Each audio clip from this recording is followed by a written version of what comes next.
물론 네 말대로 한국을 떠날 수는 없지. 국민연금 자체가 한국에다 주식 투자를 안 할 수는 없지. 우리나라 돈이고 우리 돈인데 비중이 자꾸 줄어들어서 그렇지. 뉴스 한번 찾아봐. 국민연금이 국내 주식을 얼마나 들고 있는지. 국민연금이 또 최근에 뭘 매집하고 있는지도 한번 알아보고.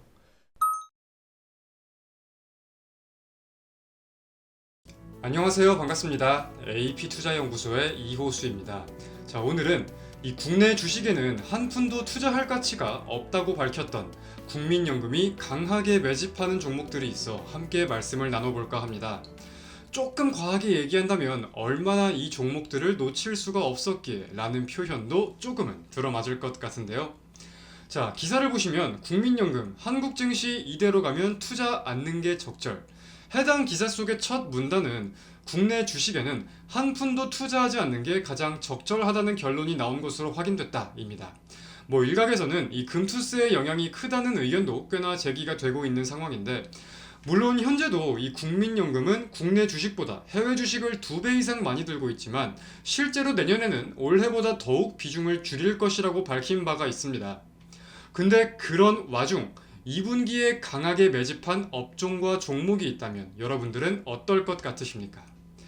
이걸 따라 살 거다까진 아니더라도 최소한 그들의 투자 전략을 생각해 볼 필요는 있겠죠.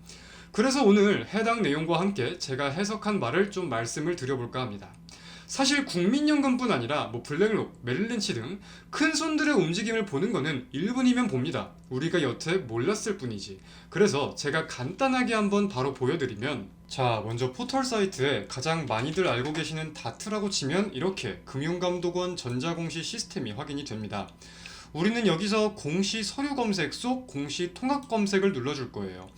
여기서 다른 부분에 신경 쓰지 마시고 제출인명에 국민연금을 친다라고 하면은 다양한 내용들이 나오는데 우리는 국민연금공단을 봐줘야겠죠. 자, 국민연금공단. 이러면 국민연금공단이 제출한 모든 공시가 확인이 되는 거예요.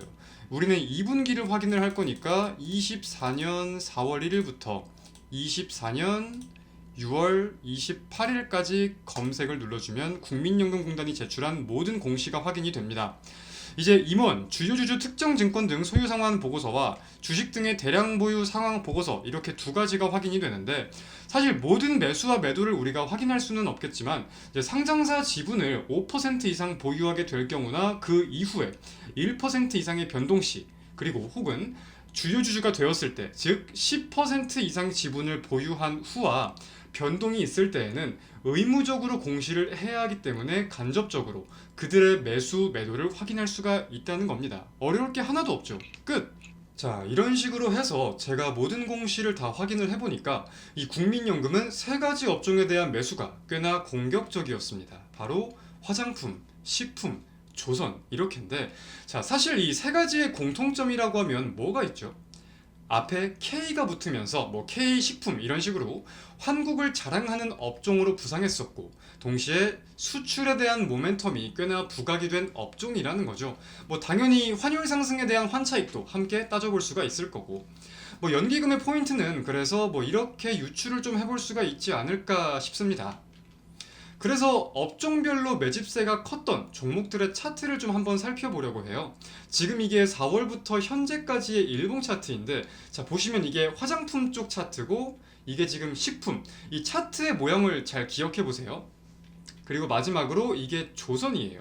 보시면은 2분기에는 이 세 가지 차트가 모두 꽤나 좀 부각이 많이 되었던 것 같은데, 하반기 들어서면서, 즉 7월달이 되면서 꽤나 큰 눌림이 나오고 있는 게 확인이 됩니다. 시장의 분위기가 변한 것들도 좀 있기야 있겠지만 생각을 해볼 필요는 있을 것 같아요. 물론 국민연금이 절대 한 달, 두 달만 보유를 하려고 매수를 하는 건 아니겠지만 3분기에도 해당 매집이 지속될지 여부가 중요하다라고는 우리가 생각해 볼 필요가 있는 거겠죠. 자, 그래서 이런 현상에 대해서 저는 사실 드는 생각이 좀 있기는 있어요. 영상 끝자락에 다시 한번 풀어서 설명을 드릴 거라서 이거는 잠깐만 넘어가고, 사실 국내 증시에 대해서 또 기대해 볼 수 있는 모멘텀이라면 우리는 밸류업을 생각해 볼 수가 있거든요. 밸류업 관련 뭐가 있죠? 뭐 삼성증권, 키움증권 이런 금융 업종들에 대해서 따져볼 수가 있을 거예요. 실제로 국민연금이 이 삼성증권이나 키움증권과 같은 종목들에 대한 매수세도 좀 보이긴 보였었습니다. 근데 이 기대가 뭐 수출 업종들보다 크지는 않았는지 눈에 띄는 매수세가 보이지는 않았어요. 그래서 제가 지금 생각을 하는 거는 밸류업, 분명 국내 증시의 기대감이나 모멘텀이라고 할 수는 있겠지만 앞서 언급되었던 세 가지 업종과는 사실 결이 많이 다르죠. 일단 수출과는 전혀 상관이 좀 없기도 하고, 그래서 저는 다시 좀 본론으로 이 세 가지 업종에 대해서 생각을 좀 해보려고 하는데, 일단 이 세 가지 업종에 대해서 가장 매수세가 띄었던 종목들의 차트를 다시 한번 봐볼게요. 화장품 쪽에서는 APR이라는 종목이 눈에 좀 띄었습니다. 보이시다시피 2분기의 연기금 보유 수량이 굉장히 공격적으로 늘어난 종목이었던 거예요. 이 지분율을 봐도 기존에 5%가 되지 않았었는데 이게 11.20%까지 굉장히 공격적으로 늘어났던 건데, 지금 특이점을 좀 보다 보면 7월 달에 눌림이 나오면서 연기금 보유 수량도 소폭 줄어들고 있는 모습들이 보여요. 그래서 제가 수급을 좀 확인해 보니까 연기금이 7월 돼가지고 한 6만 주 이상을 좀 매도했다는 포인트를 일단은 확인을 하기는 했고요.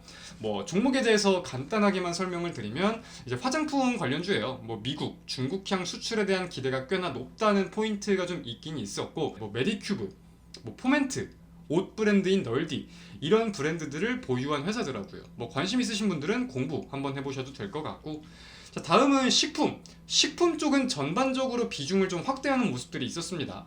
그리고 가장 지분이 많이 올라갔던 건 이 CJ 제일제당이라는 종목이었어요.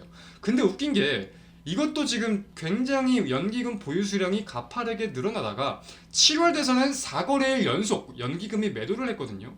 거의 수량으로 치면 4만 주에 가까웠었고, 금액으로 환산을 해보니까 한 150억 정도 나오는 것 같더라고요.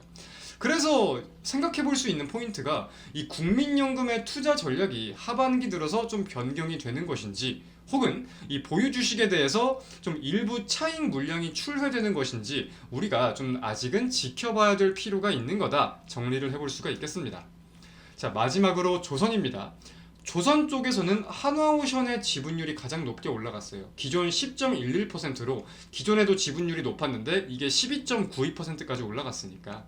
다른 종목들은 연기금 보유 수량이 우상향을 했는데 이거는 좀 되게 드라마틱한 변동성을 보이죠.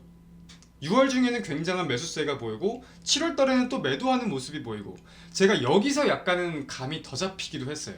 윈도우 드레싱 제가 뭔지 간단하게 좀 설명을 드리면, 이제 반기가 끝나면서 연기금도 포트폴리오에 대한 결산을 해야 될 거 아니에요. 그래서 수익 중인 종목들에 대해선 급하게 매집을 해서 포트폴리오가 더 이뻐 보일 수 있게 이 수익을 더욱 극대화시키는 거죠. 자, 근데 반기가 끝났습니다. 2분기가 끝났어요. 그래서 이제 결산도 마무리가 되었다 보니까 7월 달이 되자마자 일부 차익 실현에 나선다라는 개념으로 유추해 볼 수 있지 않을까라는 관점이 조금은 생각이 들었고요. 뭐 제 말이 절대 100% 정답도 아니고, 연기금이 계속 이렇게 지분을 뺄지 아니면 이 윈도우 드레싱에 대한 일시적인 현상일지, 그리고 다시 지분율이 올라갈지 여부까지는 제가 잘 모르겠지만, 결국 중요한 거는 연기금의 포인트가 이런 식으로 확인이 되었었기 때문에 하반기에는 어떤 기조에 대한 투자 심리가 지속될 건지 여부를 우리가 추적하는 게 중요한 거겠죠. 아까 제가 추적하는 방법도 말씀을 드렸으니까. 그죠? 그래서 오늘 내용을 제가 좀 정리를 해보면, 연기금은 이 국내 증시에 대한 투자를 좀 지향하는 와중에도 세 가지 업종에 대해서는 강한 매집을 보였다. 그리고 현재로서는 결산을 마친 이후 일부 차익 실현에 들어선 것이 아닌가까지 좀 간단하게 생각을 해볼 수가 있겠습니다.